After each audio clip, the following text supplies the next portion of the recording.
having a Korean name was kind of uncommon and it stood out. Sometimes I didn't like that people had trouble remembering my name or mispronouncing it or just not approaching me because of my Korean name. My name is Yujin Choi. This is the story of my name.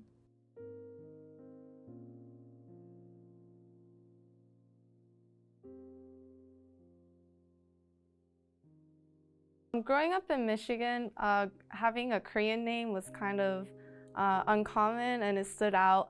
Sometimes I didn't like that people had trouble remembering my name or mispronouncing it or just not approaching me because of my Korean name.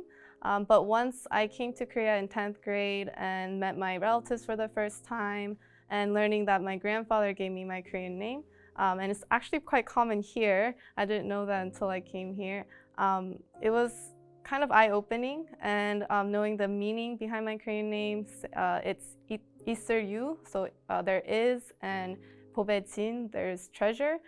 So that thinking about my grandpa who passed away that gave me my name, that was quite heartwarming. I used Claire throughout college and in my workplace, but I make it a point to put both my Korean and English name in my email and wherever I introduce myself because of my Korean American identity, and I believe that it's integral to my own personal life and ethnic and cultural identity as well.